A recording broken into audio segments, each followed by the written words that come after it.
Well, if you'll just get on with my story, you'll find out soon enough. 1. Amelia arrives.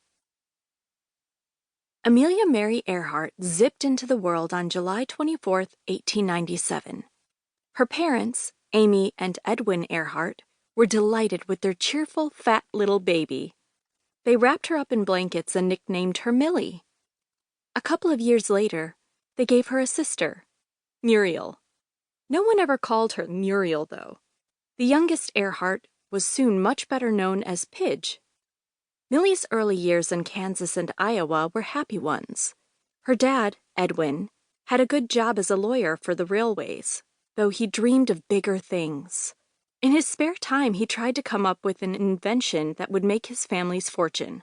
He squandered hundreds of dollars to make a new signal flag for trains, but sadly, his flag never fluttered. As hard as Edwin tried, he never really got anywhere, which must have been frustrating. There were some advantages to having a father who was a bit out of the ordinary. Take Christmas, for instance. Millie never wanted the girly presents she was expected to ask for. She wasn't interested in dolls or pretty dresses. Instead, she went for baseballs and fishing rods and sleds, and her father gave them to her. He believed a girl should have what she wanted, no matter what anyone else said. And one Christmas, Millie received a very unusual present. Is that what I think it is? It was a .22 caliber Hamilton rifle, to go with the packet of bullets she'd found in her stocking. Not everyone was happy. Millie's grandparents were rich, and they'd never approved of Edwin and his strange ways. They thought their daughter was too good for him. Grandma almost fainted with surprise. That's no present for a lady. It's only a very small rifle. We're going to get some rats. Wait for me, Millie. Boom! Millie and Pidge had cleaned out the barn by the next morning. Millie's dad wasn't just generous at Christmas. He took his family on amazing adventures as well. The World's Fair was not really like any fair that Millie had visited or seen before. It was more like a gigantic, crazy, newly built city crammed with rides and shows and people from all over the world. You could go every day for a month and still never see the same thing twice. You could visit the actual cabin where Abraham Lincoln was born, have your photo taken with Geronimo, the famous Apache war chief, or watch a real sea battle fought on the lake.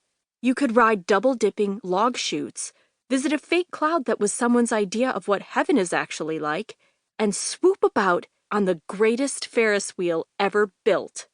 Even the food was mind-blowing. Some say the hot dog bun, the cheeseburger, and the ice cream cone were all invented at the fair. I love hot dogs nearly as much as walnut ice cream. When Millie came back home, she was so excited about the rides that she made her uncle help her build a roller coaster in their backyard. Millie was always good at planning, but even more importantly for someone with big dreams, she didn't just have ideas. She finished them off, too. Her roller coaster was greased with lard, and in their test runs without a rider, it ran pretty fast. Amelia insisted on being the first person to try it. She climbed up high, sat herself inside the crate, took a deep breath, and plunged. It worked even better than she'd hoped. When she reached that little dip at the bottom, she didn't just coast to a stop. She actually took off, zooming through the air. Amelia! Go, Millie! She came to rest meters away, covered in dust, cackling with laughter. Oh, Pidge, Millie said. It's just like flying. I'm going again. This was too much for Millie's mom, who insisted that they take the coaster apart at once. Dad's sickness. In a way, that famous trip to the fair was too much for Edwin, too. To fund the holiday, he'd squandered money they didn't have.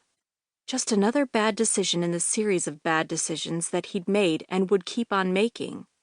Soon, despite a promising career and a happy family, Edwin started drinking.